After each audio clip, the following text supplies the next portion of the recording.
ಸ್ನೇಹಿತರೆ ನಮಸ್ತೆ, ನಾನು ಗಜಾನಂದ್. ನಿಮಗೆ ಹಲವು ಕಡೆ ನಾನು ಹೋಗ್ಬಿಟ್ಟು ಬೆಂಗಳೂರಾದ್ಯಂತ ಎಲ್ಲೆಲ್ಲ ಫ್ರೀ ಫುಡ್ ಕೊಡ್ತಾರೆ ಅದನ್ನು ತಿಳಿಸ್ಕೊಡುವಂತಹ ಪ್ರಯತ್ನ ಮಾಡ್ತಾಯಿದ್ವಿ. ಇವತ್ತು ಆದಮ್ಯ ಚೇತನ್ ಅವರು ಒಂದು ಟ್ರಸ್ಟ್ ಕಡೆಯಿಂದ ಇವತ್ತು ಹಲ್ಸೂರು ಗೇಟ್ ಹತ್ರ ಇವಾಗ ಏನು ನೋಡ್ತಾ ಇದ್ದಾರೆ, ಇದು ಬಂದ್ಬಿಟ್ಟು ಹಲ್ಸೂರು ಕೆರೆ ಎತ್ತ ಪಕ್ಕದಲ್ಲಿ ಇರುವಂತಹ ಲೇಕ್ ವೇವ್ ಗಣಪತಿ ಟೆಂಪಲ್ ಏನಿದೆ, ಇವಾಗ ಏನು ನೋಡ್ತಾ ಇದ್ದಾರೆ ಅದೇ ಬಂದ್ಬಿಟ್ಟು ಆ ಲೇಕ್ ವೇವ್ ಗಣಪತಿ ದೇವಸ್ಥಾನ. ಅಲ್ಲಿ ಆದಮ್ಯ ಚೇತನ ಕಡೆಯವರು ಒಂದು ಫ್ರೀ ಫುಡ್ನ ಕೊಡ್ತಾ ಇದ್ದಾರೆ. ಪ್ರತಿದಿನ ಕೊಡ್ತಾರೆ, ಒಂದೇ ದಿನ ಅಲ್ಲ, ಪ್ರತಿದಿನ ಕೊಡ್ತಾರೆ. ಅನ್ನ ಸಾಂಬಾರು ಆಗಿರ್ಬೋದು, ಪುಳಿಯೋಗರೆ ಆಗಿರ್ಬೋದು, ಬಿಸಿಬೇಳೆ ಭಾತ್ ಆಗಿರ್ಬೋದು, ಸ್ವೀಟ್ ಆಗಿರ್ಬೋದು, ಇದೆಲ್ಲನೂ ಕೊಡ್ತಾರೆ. ಇವಾಗ ನೀವೇನು ನೋಡ್ತಾ ಇದ್ದೀರಾ, ಇಷ್ಟು ಜನ ತಿಂತಾ ಇದ್ದಾರೆ. ಈಗ ನಿರ್ಗತಿಕರಾಗಿರ್ಬೋದು ಅಥವಾ ಹಸಿವಿಂದ ಇದ್ದವರಾಗಿರ್ಬೋದು, ಯಾರಾದರೂ ಆಗಿರ್ಬೋದು, ಮಿಡಲ್ ಕ್ಲಾಸ್ ಆಗಿರ್ಬೋದು, ಶ್ರೀಮಂತರಾಗಿರ್ಬೋದು, ಯಾರಾದರೂ ಬೇಕಾದರೂ ಬರ್ಬೋದು. ಇವರು ಯಾವುದೇ ರೀತಿಯ ಯೋಚನೆ ಮಾಡಲ್ಲ. ಇಲ್ಲ ಪ್ಲೇಟ್ ಇರುತ್ತೆ, ತಗೊಳ್ಳೋದು, ಹಚ್ಕೊಳ್ಳೋದು, ತಿನ್ನೋದು, ಪ್ಲೇಟ್ನ ತೊಳೆದಿಟ್ಟು ಹೋಗ್ತಾ ಇರ್ಬೋದು. ಬನ್ನಿ ಇವಾಗ ಮಾತಾಡ್ಸೋಣ. ಅದೇ ರೀತಿ ಹೇಗಿದೆ, ಟೇಸ್ಟ್ ಹೇಗಿದೆ, ಅಥವಾ ಎಷ್ಟು ದಿನದಿಂದ ಬರ್ತಾ ಇದ್ದಾರೆ, ಎಷ್ಟು ದಿನದಿಂದ ಇದನ್ನು ನಡ್ಸ್ಕೊಂಡು ಹೋಗ್ತಾ ಇದ್ದಾರೆ, ಏನೇನೆಲ್ಲ ಕೊಡ್ತಾರೆ ಅಂತ ಹೇಳ್ಬಿಟ್ಟು ನೋಡೋಣ. ಇವಾಗ ಇಲ್ಲೊಬ್ರು ಇದ್ದಾರೆ. ನಮಸ್ತೆ. ಊಟ ಎಲ್ಲ ಚೆನ್ನಾಗಿದೆ ಅಣ್ಣ. ಡೈಲಿ ಅನ್ನಪ್ರಸಾದ ಇರುತ್ತೆ. ನಾವು ಗಾಡಿ ರೆಗ್ಯುಲರಾಗಿ ಇಲ್ಲೇ ಓಡಿಸೋದು, ಹಾಗಾಗಿ ರೆಗ್ಯುಲರಾಗಿ ಇಲ್ಲೇ ಊಟ ಮಾಡ್ತಾರೆ. ಟೇಸ್ಟ್ ಎಲ್ಲ ಚೆನ್ನಾಗಿದೆ. ಏನೇನು ಕೊಡ್ತಾರೆ ಡೈಲಿ ಒಂದೊಂದು ದಿವಸ ಪುಳಿಯೋಗರೆ ಚಿತ್ರಾನ್ನ ಇರುತ್ತೆ, ಒಂದೊಂದು ದಿವಸ ಅನ್ನ ಸಾಂಬಾರು ಇರುತ್ತೆ, ಒಂದೊಂದು ದಿವಸ ಮೊಸರನ್ನ ಇರುತ್ತೆ ಅಣ್ಣ. ಇವತ್ತೇನು ಕೊಟ್ಟಿದ್ದಾರೆ? ಇವತ್ತು ಅನ್ನ ಸಾಂಬಾರು. ಓಕೆ, ನೀವು ಎಷ್ಟು ದಿನ ಬರ್ತಾ ಇದ್ದೀರಾ? ಮುಂಚೆ ಬಂದಿದ್ರಾ? ಮುಂಚೆ ಇದ್ದಾಗೆಲ್ಲ ಇದೇ ರೋಡಾಗಿ ನಾವು ಡ್ಯೂಟಿ ಮಾಡೋದು, ಹಾಗಾಗಿ ರೆಗ್ಯುಲರಾಗಿ ಇಲ್ಲೇ ಬರ್ತಾ ಇದ್ದೀವಿ ರೋಡಾಗ. ಈಗ ಔಟ್ಸೈಡ್ ಏನಾದ್ರು ನೀವು ಇದೇ ಅನ್ನ ಸಾಂಬಾರು ತಗೊಳ್ಳೋದು 40 ರಿಂದ 50 ರೂಪಾಯಿ ಆಗುತ್ತೆ. ಈಗ ಅದು ಸೇವ್ ಆಗುತ್ತೆ, ಅದೇ ರೀತಿ ಅದ್ರಾಗ ಏನಿಲ್ಲ. ನಾವು ಮಿಕ್ಕಿದ್ರಲ್ಲಿ ನಾವೇನಾದ್ರು ದೇವ್ರ ಉಂಡಿಗೆ ಹಾಕೋದಾದ್ರೆ ಹಾಕ್ಬಿಟ್ಟು ಹೋಗ್ತಾ ಇರ್ತೀವಿ. ಅಲ್ಲಿ ಕೂಡ ಬಂದು ಇಲ್ಲೇ ಹಾಕ್ಬಿಡ್ತಾರೆ. ಅದೇ ರೀತಿ ಫುಡ್ ಡೆಲಿವರಿ ಅವರಾಗಿರ್ಬೋದು, ಆಟೋದವರಾಗಿರ್ಬೋದು, ಕ್ಯಾಬ್ ಅವರಾಗಿರ್ಬೋದು, ಕ್ಯಾಬ್ ಅವರೆಲ್ಲ ಊಟ ಮಾಡ್ಕೊಂಡು ಹೋಗ್ತಾ ಇರ್ತಾರೆ. ಅದ್ರಾಗ ಏನಿಲ್ಲ, ಗಾಡಿ ಸೈಡ್ಗೆ ಹಾಕ್ಬಿಟ್ಟು ಜಾಗ ಇರುತ್ತಲ್ಲ, ಊಟ ಮಾಡ್ಕೊಂಡು ಹೋಗ್ತಾ ಇರ್ತಾರೆ. ಏನು ಹೇಳ್ತೀರಾ ಅವ್ರಿಗೆ? ಇದೇ ರೀತಿ ನಡ್ಸ್ಕೊಂಡು ಹೋಗ್ಲಿ ಅಣ್ಣ. ನಮ್ಮ ಆಟೋ ಡ್ರೈವರ್ಗಳಿಗೆಲ್ಲ ಉಳಿತಾಯ ಆಗುತ್ತೆ, ಮತ್ತು ಕ್ಯಾಬ್ ಡ್ರೈವರ್ ಒಂದೊಂದು ಟೈಮ್ ಊಟಕ್ಕೂ ಇರೋಲ್ಲ, ಅಂತ ಟೈಮಲ್ಲಿ ಇಲ್ಲೂ ಬಂದು ಮಾಡ್ಕೊಂಡು ಹೋಗ್ತಾರೆ. ತುಂಬ ಥ್ಯಾಂಕ್ಸ್. Okay sir. ತುಂಬ ಚೆನ್ನಾಗಿದೆಯಾ? ಎಷ್ಟು ದಿನ ಬರ್ತಾ ಇದೆ ಸರ್ ಇಲ್ಲಿ? ಆರಂಭದಿಂದ ಬರ್ತಾ ಇದ್ದೀವಿ. ಸ್ಟಾರ್ಟಿಂಗಿಂದಲೂ ಬರ್ತಾ ಇದ್ದೀರಾ? ಸ್ಟಾರ್ಟಿಂಗಿಂದ ಬರ್ತಾ ಇದ್ವಿ. ಓಕೆ, ಒಳ್ಳೆ ಊಟ ಕೊಡ್ತಾ ಇದ್ದಾರೆ ಇವರು. ಈ ಕಂಪನಿಯವ್ರಿಗೆ ಕೃತಜ್ಞತೆ ಹೇಳ್ಬೇಕು ನಾವು. ಆದಮ್ಯ ಚೈತನ್ಯ ಅವ್ರಿಗೆ ಕೃತಜ್ಞತೆ ಹೇಳ್ಬೇಕು. ಅಮ್ಮ ಅವ್ರು ನಡೆಸ್ತಾ ಇದ್ದಾರೆ ಅಂತೆ, ಅವ್ರಿಗೆ ತುಂಬ ಕೃತಜ್ಞತೆ ಹೇಳ್ಬೇಕು. ಅನಂತಕುಮಾರ್ ಅವ್ರ ಮಿಸಸ್ ಒಳ್ಳೆ ಊಟ ಕೊಡ್ತಾ ಇದ್ದಾರೆ ಪ್ರತಿನಿತ್ಯವೂ. ಎಲ್ಲ ಬಡವರಿಗೆ ಅನುಕೂಲ ಆಗ್ತಾ ಇದೆ. ಒಂದು ಜಾಗದಲ್ಲಿ ಒಂದು ಹೊತ್ತು ಕೊಡ್ತಾಕ್ಕೆ ಕಷ್ಟಪಡ್ತಾ ಇದ್ದಾರೆ. ಇವರು 3 ಟೈಮ್ ಕೊಡ್ತಾ ಇದ್ದಾರೆ ಅಂದರೆ ಒಂದು ಹೊತ್ತು ಕೊಟ್ಟರೆ ಪರವಾಗಿಲ್ಲ. ಇದರ ದಿನನಿತ್ಯ ಬೇರೆ ಕಡೆ ಒಂದು ಹೊತ್ತು ಕೊಡ್ತಾರೆ ಅಂದರೆ ಒನ್ ಡೇ ಕೊಡ್ತಾರೆ, ಇವ್ರು ಡೈಲಿ ಕೊಡ್ತಾ ಇದ್ದಾರೆ. ವರ್ಷದ 365 ದಿನ ಕೊಡ್ತಾರೆ. ಹೌದು, ಖಂಡಿತ.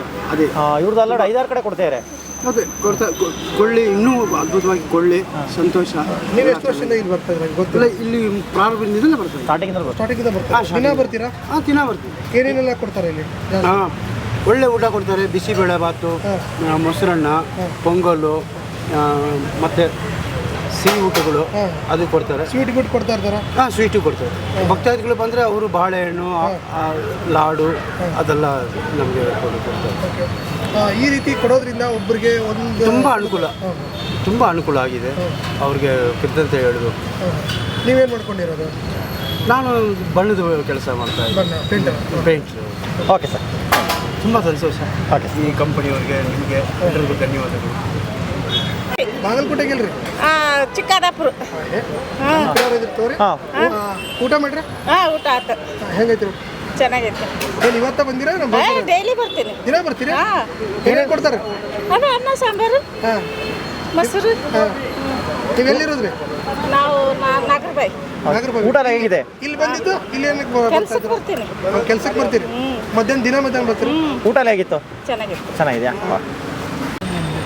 ಊಟ ಹೇಗಿದೆ? ಊಟ ಚೆನ್ನಾಗಿದೆಯಾ? ಯಾವತ್ತಿಂದ ಬರ್ತಾ ಇದ್ದೀರಾ ಊಟಕ್ಕೆ ಇಲ್ಲಿ? ಫಸ್ಟ್ ಟೈಮ್ ಬರ್ತಾ ಇದ್ದೀರಾ? ನಿಮ್ಗೆ ಹೆಂಗೆ ಗೊತ್ತಾಯ್ತು ಇಲ್ಲಿ ಊಟ ಕೊಡ್ತಾರೆ ಅಂತ? ಊಟ ಕೊಡ್ತಾಯಿರ ಅಂತ, ಫ್ರೀ ಕೊಡ್ತಾಯಿರ ಅಂತ ಹೆಂಗೆ ಗೊತ್ತಾಯ್ತು? ಯಾರೋ ಹೇಳಿದ್ರು ಅಂತ ಬಂದು ನೋಡೋದು ಬಂದ್ರಾ? ಓಕೆ, ಊಟ ಎಲ್ಲ ಟೇಸ್ಟ್ ಹೇಗಿದೆ? ಚೆನ್ನಾಗಿದೆ. ನೀವೆಲ್ಲಿ ಇರೋದು? ಇಲ್ಲಿ ದೊಡಿಗುಂಡ. ಹೌದಾ? ಏನು ಕೆಲಸ ಮಾಡೋದು? ಇದು ಕಾರ್ಪೊರೇಷನ್. ಸರ್, ಊಟ ಎಲ್ಲ ಹೇಗಿದೆ? ಚೆನ್ನಾಗಿತ್ತು. ಎಷ್ಟು ದಿನ ಬರ್ತಾರೆ ಸರ್ ಇಲ್ಲಿ? ಯಾವಾಗಲೂ ಒಂದ್ಸತಿ ಬರ್ತಾರೆ. ಈ ಕಡೆ ಬರುವಾಗ ಇದನ್ನು ಮುಂಚೆ ಬಂದಿದ್ದೀವಿ. ಓಕೆ, ಏನೇನೆಲ್ಲ ಕೊಡ್ತಾರೆ ಸರ್? ಅನ್ನ ಸಾಂಬಾರು, ರಸಮ್ಮು, ಬಿಸಿಬೇಳೆ ಭಾತು. ಹೇಗಿದೆ ಸರ್ ಟೇಸ್ಟ್? ಚೆನ್ನಾಗಿದೆ. ಏನು ಹೇಳ್ತೀರಾ ಸಂಸ್ಥೆಗೆ? ಚೆನ್ನಾಗಿದೆ, ಇದು ಒಳ್ಳೆ ಕೆಲಸ. ಒಳ್ಳೆ ಕೆಲಸ. ಸರ್ ಹೇಳಿ, ಊಟ ಎಲ್ಲ ಹೇಗಿದೆ? తెలుగు తెలుగు చెప్పండి సార్. భోజనం ಹೇగింది? భోజనం భోజనం చేద్దాం. సాంబారు భోజనం బాగుందా? బాగుంది. అచ్చా హాయ్. ಫಸ್ಟ್ ಟೈಮ್ ವಸ್ತಾವ? ಫಸ್ಟ್ ಟೈಮಾ? First time. ಸರ್ ನಮಸ್ತೆ. ಇದೆಲ್ಲಿ ಸರ್ ಲೊಕೇಶನ್, ಯಾವ ದೇವಸ್ಥಾನ ಸರ್ ಇದು? ನಮಸ್ಕಾರ. ನನ್ನ ಹೆಸರು ಸುಬ್ರಹ್ಮಣ್ಯ ಶಾಸ್ತ್ರಿ ಅಂತ ಹೇಳಿ. ಇದು ಅಲ್ಸೂರು ಕೆರೆ ಹತ್ರ ಶ್ರೀ ಲೇಕ್ಯೂ ಮಹಾಗಣಪತಿ ದೇವಾಲಯ ಅಂತ ಹೇಳಿ. ಇಲ್ಲಿ ಹಲವಾರು ವರ್ಷಗಳಿಂದ ನಾವು ಅನ್ನದಾನ ಇದೆಲ್ಲ ಮಾಡ್ತಾಯಿದ್ದೀವಿ. ಮತ್ತು ವಿಶೇಷವಾಗಿ ಇಲ್ಲಿ ಗಣಪತಿಯ ಸನ್ನಿಧಾನದಲ್ಲಿ 40 ವರ್ಷಗಳಿಂದ ನಾವು ಬಹಳಷ್ಟು ಕಾರ್ಯಕ್ರಮಗಳು, ಅನ್ನದಾನಗಳು ಮತ್ತು ವಿದ್ಯಾಭ್ಯಾಸಕ್ಕೆ ಎಲ್ಲದಕ್ಕೂ ನಮ್ಮ ದೇವಾಲಯದ ಪರವಾಗಿ ಹಲವಾರು ಕಾರ್ಯಕ್ರಮಗಳನ್ನ ಹಮ್ಮಿಕೊಂಡಿದ್ದೀವಿ. ಈಗ ಕೆಲವು ವರ್ಷಗಳಿಂದ ಅದಮ್ಯ ಚೇತನ ಅವ್ರ ಕಡೆಯಿಂದ ನಾವು ಅವರೆಲ್ಲ ಕೋಆರ್ಡಿನೇಷನಲ್ಲಿ ಅನ್ನದಾನವನ್ನು ಪ್ರತಿ ದಿವಸವೂ ಈಗ ಒಂದು 4 ವರ್ಷದಿಂದ ಹೆಚ್ಚು ಕಡಿಮೆ ಬೆಳಗ್ಗೆ ಮಧ್ಯಾಹ್ನ 12 ಗಂಟೆ ಅಷ್ಟೊತ್ತಿಗೆ ಸ್ವಾಮಿಗೆ ಮಹಾಮಂಗಳಾರತಿ ಮಾಡಿ ಎಲ್ಲರಿಗೂ ಸಹ ಸುಮಾರು ಒಂದು 100-150 ಜನಕ್ಕೆ ಇಲ್ಲ ಪ್ರತಿ ದಿವಸ ಅನ್ನದಾನವನ್ನು ಮಾಡ್ತಾಯಿದ್ದೀವಿ ನಾವು. ಶ್ರೀ ಲೇಕ್ಯೂ ಮಹಾಗಣಪತಿ ದೇವಾಲಯ ಅಲ್ಸೂರು ಕೆರೆ ಹತ್ರ ಇರತಕ್ಕಂಥದ್ದು ಇದು. ಏನೇನೆಲ್ಲ ಕೊಡ್ತಾರೆ ಸರ್? ಆಲ್ಮೋಸ್ಟ್ ಏನೇನೆಲ್ಲ ಇರುತ್ತೆ ಊಟದ ವ್ಯವಸ್ಥೆ? ಫುಡ್ಡಲ್ಲಿ ನೋಡಿ, ಒಂದೊಂದು ದಿವಸ ಒಂದೊಂದು ರೀತಿಯಲ್ಲೇ ಬರ್ತಾಯಿದೆ ಅಲ್ಲಿಂದ. ಕೆಲವು ಸಾರಿ ಅನ್ನ ಸಾಂಬಾರು ಈ ಥರ ಕಳಿಸ್ತಾ ಇರ್ತಾರೆ. ಕೆಲವು ಸಾರಿ ಆದರೆ ರೈಸ್ ಬಾತ್ ಥರ ಯಾವುದಾದ್ರೂ ಕಳಿಸ್ತಾರೆ. ಮತ್ತು ಕೆಲವು ದಿವಸ ಬಿಸಿಬೇಳೆ ಬಾತ್ ಕಳಿಸ್ತಾರೆ. ಮತ್ತು ವಿಶೇಷವಾದಂಥ ದಿವಸಗಳಲ್ಲಿ ಅಲ್ಲಿಂದ ನಮಗೆ ಸ್ವೀಟ್ ಏನಾದರೂ ಕೊಡ್ತಾ ಇದ್ದಾರೆ.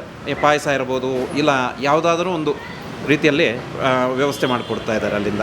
ಇನ್ನೊಂದು ಭಕ್ತಾದಿಗಳು ಏನಾದರೂ ಅನ್ನದಾನ ಮಾಡಬೇಕು ಅಂದರೆ ನಿಮ್ಮನ್ನು ಯಾವ ಥರ ಮಾಡಬೇಕು? ನೋಡಿ, ಇಲ್ಲಿ ಕೆಲವರು ಅನ್ನದಾನಕ್ಕಿಂತ ಕೆಲವರು ಕೊಡ್ತಾರೆ. ಇಲ್ಲಿ ಕೆಲವರು ವಿಶೇಷವಾಗಿ ಹೇಳಬೇಕು ಅಂದರೆ ಯಾವುದಾದ್ರೂ ಒಂದು ಸ್ಪೆಷಲ್ ಅಕೇಶನ್ ಅಂತ ಹೇಳ್ಬೋದು. ಬರ್ತ್ಡೇ ಇರ್ಬೋದು, ಅವರ ಒಂದು ಜನ್ಮದಿನದ ಅಂಗವಾಗಿರ್ಬೋದು, ಇಲ್ಲ ಮ್ಯಾರೇಜ್ ಆ್ಯನಿವರ್ಸರಿ ಈ ಥರ ಒಂದು ಸಂದರ್ಭದಲ್ಲಿ, ಇಲ್ಲ ದೊಡ್ಡವರ ಒಂದು ಹೆಸರಲ್ಲಿ ಕೆಲವರು ತಿಥಿ ಇದೆಲ್ಲ ಮಾಡಲಿಕ್ಕೆ ಆಗೋದಿಲ್ಲ. ಅವರು ಆ ದೊಡ್ಡವರ ಒಂದು ಹೆಸರಲ್ಲಿ, ಯಾಕೆಂದರೆ ಕೆಲವ್ರಿಗೆ ಅನುಕೂಲ ಇರೋದಿಲ್ಲ, ಹಾಗಾಗಿ ಅವ್ರ ಹೆಸರಲ್ಲಿ ಒಂದು 4-6 ಜನಕ್ಕೆ ಅನ್ನ ವಿತರಣೆ ಮಾಡೋಕ್ಕೆ ಇಲ್ಲಿ ವ್ಯವಸ್ಥೆ ಮಾಡಿಕೊಡ್ತಾ ಇದ್ದಾರೆ. ಅವ್ರ ಕೈಯಲ್ಲಾದ ಸಹಾಯ ಅಕಸ್ಮಾತ್ ಯಾವುದೂ ಇಲ್ಲ ಅಂದರೆ ದೇವಸ್ಥಾನದ ಪರವಾಗಿ ನಮ್ಮ ಟ್ರಸ್ಟ್ನವರು ನಾವು ಮಾಡ್ತಾಯಿದ್ದೀವಿ ಎಲ್ಲ ಕಾರ್ಯಕ್ರಮಗಳನ್ನು. ಅಲ್ಲ, ಈ ಕೆಲವ್ರಿಗೆ ಅಕಸ್ಮಾತ್ ಅವರೇ ಅನ್ನ ಮಾಡ್ಕೊಂಡು ಮಾಡೋಕ್ಕೆ ಇಲ್ಲಿ ವ್ಯವಸ್ಥೆ ಇದೆಯಾ, ಇಲ್ಲ ಅಕಸ್ಮಾತ್ ನಿಮಗೆ ಏನಾದ್ರು ಬಂದು ಅಮೌಂಟ್ ಏನೋ ಇಲ್ಲ ಸರ್, ಕಾಂಟ್ರಿಬ್ಯೂಷನ್ ಆಗಿ ಕೊಟ್ಟರೆ ಬೆಟರ್ ಅಂತ ನನಗೆ ಅನಿಸುತ್ತೆ. ಯಾಕೆಂದರೆ ನೋಡಿ, ಇಲ್ಲಿ ಏನಾಗಿದೆ, ಪದಾರ್ಥಗಳು ಕೊಡೋದ್ರಲ್ಲಿ ಪ್ರಯೋಜನ ಇಲ್ಲ. ನಾವು ಯಾಕೆಂದರೆ ನಾವು ದುಡ್ಡು ಮುಖಾಂತರನೇ ನಾವು ಕೊಡಬೇಕಾಗಿರತಕ್ಕಂಥದ್ದು. ಹಾಗಾಗಿ ಈಗಂತೂ ಯಾರು ಅಂಥ ರಿಸ್ಕ್ ತೊಗೊಳಕ್ಕೆ ಯಾರು ಹೋಗ್ತಾ ಇಲ್ಲ. ಅಲ್ಲೇ ಮನೆಯಲ್ಲೇ ಮಾಡ್ಕೊಂಬಂದು ಇಲ್ಲೇ ವಿತರಣೆ ಮಾಡತಕ್ಕಂಥವ್ರು ಬಹಳಷ್ಟು ಕಡಿಮೆ. ಒಂದು 100 ಭಾಗದಲ್ಲಿ ಒಬ್ಬರು ಯಾರಾದರೂ ಮಾಡಿದ್ರೆ ಅದು ದೊಡ್ಡ ವಿಚಾರ. ಈಗೆಲ್ಲರೂ ತುಂಬ ಸಿಂಪಲ್ಲಾಗಿ ದೇವಸ್ಥಾನಕ್ಕೆ ಏನಾದರೂ ಒಂದು ಕಾಂಟ್ರಿಬ್ಯೂಷನ್ ಅವ್ರ ಕೈಲಾದಂಥ ಸಹಾಯ ಮಾಡ್ತಾರೆ. ಅವ್ರ ಪರವಾಗಿ ನಾವು ಇಲ್ಲಿ ಹಲವಾರು ರೀತಿಯಾದಂಥ ಪ್ರಸಾದಗಳನ್ನು ಇದು ಮಾಡಿ ಇದ್ರ ಜೊತೆ ಅನ್ನದಾನದ ಜೊತೆ ಅದನ್ನು ನಾವು ವಿತರಣೆ ಮಾಡ್ತಾ ಇರ್ತೀವಿ. ವಿಶೇಷವಾಗಿ ಶನಿವಾರ ದಿವಸ ತುಂಬ ಜಾಸ್ತಿ ಜನ ಇರ್ತಾರೆ. ಆ ದಿವಸ ನಾವು ಭಾಳಷ್ಟು ಇಲ್ಲಿ ಪ್ರಸಾದ ನಮ್ಮ ದೇವಸ್ಥಾನದಿಂದ ಕೂಡ ಮಾಡಿ ನಾವು ವಿತರಣೆ ಮಾಡ್ತಾಯಿದ್ದೀವಿ. ಸರ್, ಇಲ್ಲಿ ಬರೋರು ಯಾವ ಥರ ಜನ ಬರ್ತಾರೆ ಸರ್? ಸರ್, ಇಲ್ಲಿ ಜನ ಅಂದರೆ ನೋಡಿ, ಈಗ ಅಲ್ಲಿ ನೀವು ನೋಡ್ದಂಗೆ ಬಹಳಷ್ಟು ಈ ಒಂದು ಸಂದರ್ಭದಲ್ಲಿ ಇಲ್ಲ ಅವ್ರಿಗೆ ಊಟದ ವ್ಯವಸ್ಥೆ ಇಲ್ದಿರತಕ್ಕಂಥವ್ರೆ ಆಲ್ಮೋಸ್ಟ್ ಬರೋದು. ಆದರೆ ಹಲವಾರು ಜನ ದೊಡ್ಡವರು ಬರ್ತಾರೆ, ಪ್ರಸಾದವಾಗಿ ಸ್ವೀಕರಿಸ್ಕೊಂಡು ಇಲ್ಲಿ ಊಟ ಮಾಡ್ಕೊಂಡು ಹೋಗ್ತಾ ಇರ್ತಾರೆ. ಮತ್ತು ಆಟೋ ಅವರು ಮತ್ತು ದೊಡ್ಡ ಗಾಡಿಗಳು ಕೈಯಲ್ಲಿ ದುಡ್ಡು ಕಾಸು ಎಲ್ಲ ಇರ್ಬೋದು, ಆದರೆ ಊಟದ ಒಂದು ಸಂದರ್ಭದಲ್ಲಿ ಅನ್ನೋ ಒಂದು ಸಂದರ್ಭದಲ್ಲಿ ಊಟ ಸಿಗೋದು ಕಷ್ಟ ಇರುತ್ತೆ ಕೆಲವು ಕಡೆ. ಯಾಕಂದರೆ ಎಲ್ಲರೂ ದುಡ್ಡು ಕಾಸಲ್ಲಿ ಎಲ್ಲರ ಕೈಯಲ್ಲೂ ಇರುತ್ತೆ, ಇಲ್ದಿರ ಏನಲ್ಲ. ಆದರೆ ಊಟ ಒಂದು ಇದ್ರೇ ಮಾತ್ರನೇ ಆ ಒಂದು ಸಂದರ್ಭಕ್ಕೆ ಏನೋ ಒಂದು ಪ್ರಸಾದವಾಗಿ ಸಿಕ್ಕಿದ್ರೆ ಅವ್ರಿಗೆ ಸಂತೋಷ ಪಡ್ಕೊಂಡು ಸುಮಾರು ಜನ ಬಂದು ಪಾಪ ಆಟೋದವರು ಎಲ್ಲರೂ ಬಂದು ಊಟ ಮಾಡ್ಕೊಂಡು ಹೋಗ್ತಾ ಇರ್ತಾರೆ. ಮತ್ತು ಎಲ್ಲ ಸುಮಾರು ಭಿಕ್ಷುಕರು, ಈ ಥರ ಭಿಕ್ಷುಕರು ಅಂತ ಯಾರೂ ಇಲ್ಲ, ಈಗ ಸ್ವಲ್ಪ ಅಸಮರ್ಥರೆಲ್ಲ ಬಂದು ಇಲ್ಲಿ ಊಟ ಮಾಡ್ಕೊಂಡು ಹೋಗ್ತಾ ಇರ್ತಾರೆ. ಇನ್ನೊಂದು ನೋಡಿದೆ, ಅನ್ಲಿಮಿಟೆಡ್ ಫುಡ್ ಜೊತೆಗೆ ನೀವು ಮೊಸರನ್ನು ಕೊಡ್ತಾ ಇದ್ದೀರಾ. ಮೊಸರು ಅಂದರೆ ನೀವು ಸಾಂಬಾರಿಗಿಂತ ಹೆಚ್ಚಿಗೆ ಕೊಡ್ತಾರೆ, ಅನ್ಲಿಮಿಟೆಡ್ ಎಷ್ಟು ಬೇಕಾದ್ರೂ ಕೊಡ್ಬೋದು, ಬಾಟ್ಲಿಗೆಲ್ಲ ಕೊಡ್ತಾರೆ. ಯಾಕೆ ಸರ್ ಅಷ್ಟೊಂದು ಮೊಸರು ಕೊಡ್ತಾ ಇರೋದು? ನೋಡಿ, ಇಲ್ಲೇ ನಮಗೆ ಅದಮ್ಯ ಚೇತನಾದವರು ತೇಜಸ್ವಿನಿ ಅನಂತಕುಮಾರ್ ಅವ್ರ ಕಡೆಯಿಂದನೂ ಪಾಪ ಆ ಎಮ್ಮ ಸೇವೆಯಾಗಿ ಮಾಡಬೇಕು ಅನ್ನೋ ಉದ್ದೇಶದಿಂದ ಅವರು ಅಲ್ಲಿಂದನೂ ಕಳಿಸ್ಕೊಡ್ತಾ ಇರ್ತಾರೆ. ಮತ್ತು ಬರೀ ಅನ್ನ ಸಾಂಬಾರು ತಿನ್ಕೊಂಡು ಹೋದರೆ ಹೊಟ್ಟೆಯಲ್ಲಿ ಸ್ವಲ್ಪ ಹಂಗು ಹಿಂಗು ಇರುತ್ತೆ. ಹಾಗಾಗಿ ಮೊಸರು ಸ್ವಲ್ಪ ತಣ್ಣಗಿರಲಿ ಅಂತ ಹೇಳಿ ಅದೊಂದು ಕಂಪ್ಲೀಷನ್ ಅದು. ಜಾಸ್ತಿನೇ ಕೊಡ್ತಾರೆ ಸರ್. ಎಷ್ಟು ಅಂದರೆ ಸಾಂಬಾರ್ಗಿಂತ ಡಬಲ್ ತಂದಿದ್ದಾರೆ. ಹೌದು ಇರುತ್ತೆ ಇಲ್ಲೇ. ಯಾಕೆಂದರೆ ಮೊಸರು ಸ್ವಲ್ಪ ನಮ್ಮ ಬ್ರಾಹ್ಮಣರ ಒಂದು ಸಾಂಪ್ರದಾಯ ಎಲ್ಲ ಏನಾಗುತ್ತೆ ಅಂದರೆ ಮೊಸರನ್ನು ಇಲ್ದಿದ್ರೆ ನಮ್ಮಲ್ಲಿ ಅದು ಕಂಪ್ಲೀಟ್ ಆಗೋದಿಲ್ಲ ಆವತ್ತಿನ ದಿವಸ ಊಟ. ಏನಾದರೂ ಇರ್ಬೋದು, ಅನ್ನ ಸಾರು ಇರ್ಬೋದು, ಇಲ್ಲ ಹುಳಿನ ಏನಾದರೂ ಇರ್ಬೋದು, ಅದ್ರ ಜೊತೆ ಮೊಸರನ್ನೂ ಒಂದು ಇದ್ದರೆ ಅದರೊಂದು ಕಂಪ್ಲೀಷನ್ ಅದು. ಅದೇ ರೀತಿಯಲ್ಲಿ ನಾವು ಯಾವ ರೀತಿ ನಾವು ಊಟ ಮಾಡ್ತೀವೋ ಇಲ್ಲೇ ಅದೇ ಥರ ವಿತರಣೆ ಮಾಡ್ತಾ ಇದ್ದೀವಿ ಇಲ್ಲಿ. ಅದಮ್ಯ ಚೇತನ ಅವ್ರಿಗೆ ಏನು ಹೇಳ್ತೀರಾ ಸರ್? ಅದಮ್ಯ ಚೇತನ ಟೀಮ್ ಅವ್ರಿಗೆ, ಟ್ರಸ್ಟ್ ಅವ್ರಿಗೆ ಏನು ಹೇಳ್ತೀರಾ? ಇಲ್ಲ, ಅವ್ರಿಗೆ ಧನ್ಯವಾದಗಳು ತಿಳಿಸ್ಬೇಕು. ಇದು ಯಾಕೆಂದರೆ ಇದೊಂದು ಅದಮ್ಯ ಚೇತನ ಅವ್ರಿಗೆ ಏನು ಹೇಳಬೇಕು ಅಂದರೆ ಇದೊಂದೇ ದೇವಸ್ಥಾನ ಅಲ್ಲ, ಹಲವಾರು ಕಡೆ ಅವರು ಸೇವೆಗಳು ಮಾಡ್ತಾ ಇದ್ದಾರೆ. ಅದರಲ್ಲಿ ಇದು ಒಂದು ನಮಗೆ ತುಂಬ ಲೇಟಾಗಿ ನಮಗೆ ಅವ್ರ ಬಗ್ಗೆ ಗೊತ್ತಾಗಿದ್ದು. ಲೇಟಾಗಿಂದರೆ ಅವರೆಲ್ಲ ತುಂಬ ಪರಿಚಯಸ್ಥರೇ ಇರ್ಬೋದು, ಆದರೆ ಈ ಥರ ಅಲ್ಲಿಂದ ವ್ಯವಸ್ಥೆ ಆಗುತ್ತೆ ಅಂತ ಗೊತ್ತಿರಲಿಲ್ಲ. ನಾವು ಶುರು ಮಾಡಿ ಒಂದು 4 ವರ್ಷಗಳು ಹೆಚ್ಚು ಕಡಿಮೆ ಆಗಿದೆ. 4 ವರ್ಷಗಳು ಸತತವಾಗಿ ನಡೀತಾ ಇದೆ. ತೇಜಸ್ವಿನಿ ಅನಂತಕುಮಾರ್ ಅವರೇ ಬಂದು ಇನಾಗ್ರೇಷನ್ ಮಾಡಿತ್ತು ಜನವರಿ 14ನೇ ತಾರೀಕು, ಸಂಕ್ರಾಂತಿಯ ದಿವಸ ನಾವು ಶುರು ಮಾಡಿದ್ದು. ಆವತ್ತಿನ ದಿವಸ ಕೆಲವರ ಒಂದು ಕೈ ಲಕ್ಷಣ ಅಂತ ಹೇಳ್ತೀವಿ ನೋಡಿ, ಅಲ್ಲಿಂದ ಶುರುವಾಗಿರೋದು ಲಕ್ಷಣವಾಗಿ ಆಗ್ತಾಯಿದೆ. ಇವತ್ತಿಗೂ ಆಗ್ತಾಯಿದೆ. ಬೆಳಗ್ಗೆ ನಮಗೆ ಅಲ್ಲಿಂದ ಸಪ್ಲೈ ಆಗೋದು ಅಷ್ಟೇ. ನಾವು ಈ ದಿವಸ ಬಂದಿಲ್ಲ ಅನ್ನೋ ಪ್ರಶ್ನೆನೇ ಇಲ್ಲ ಇಲ್ಲಿ. ಬೆಳಗ್ಗೆ ಒಂದು 8 ಗಂಟೆ ಮ್ಯಾಕ್ಸಿಮಮ್ 8-8:30 ಅಷ್ಟರೊಳಗಾಗಿ ಅಲ್ಲಿಂದ ಸಪ್ಲೈ ಆಗಿಬಿಡುತ್ತೆ ನಮಗೆ. ನಾವು 12 ಗಂಟೆ ಕರೆಕ್ಟಾಗಿ ಇಲ್ಲಿ ಎಲ್ಲ ಮಹಾಮಂಗಳಾರತಿ, ಗಣಪತಿಗೆ ಒಂದು ಮಹಾಮಂಗಳಾರತಿ ಮಾಡಿ ಆಮೇಲೆ ಎಲ್ಲರಿಗೂ ಊಟವನ್ನು ವಿತರಣೆ ಮಾಡ್ತಾಯಿದ್ದೀವಿ. ಸರ್, ಈಗ ಇಲ್ಲಿ ಊಟ ಮಾಡಿದವರು ಅಥವಾ ಯಾರಾದರೂ ಬಂದು ನಿಮ್ಗೆ ಏನು ಹೇಳಿದ್ದಾರೆ, ಒಂದು ಹೇಳಿರೋರು? ನೋಡಿ, ಈ ಊಟದ ವಿಚಾರವಾಗಿ ಹೇಳಬೇಕು ಅಂದರೆ ಎಲ್ಲರೂ ತೃಪ್ತಿಯಿಂದನೇ ಹೋಗ್ತಾರೆ. ಕೆಲವು ಸಾರಿ ಊಟದ ವಿಚಾರಕ್ಕೆ ಬಂದರೆ ಏರುಪೇರು ಆಗಿರುತ್ತೆ ಅದು. ಯಾಕೆಂದರೆ ಅದು ಹೇಳಲಿಕ್ಕೆ ಆಗೋದಿಲ್ಲ, ಒಬ್ಬೊಬ್ರದ್ದು ಟೇಸ್ಟ್ ಒಂದೊಂದು ಥರ. ಏಕೆಂದರೆ ಎಲ್ಲರಿಗೂ ಸ್ಯಾಟಿಸ್ಫ್ಯಾಕ್ಷನ್ ಮಾಡಿಸ್ತೀವಿ ಅಂತ ಹೇಳಲಿಕ್ಕೆ ಆಗೋದಿಲ್ಲ ಅದು. ಆದರೆ 199 ಭಾಗ ಎಲ್ಲರೂ ಸಂತೋಷದಿಂದ ಹೋಗ್ತಾ ಇದ್ದಾರೆ.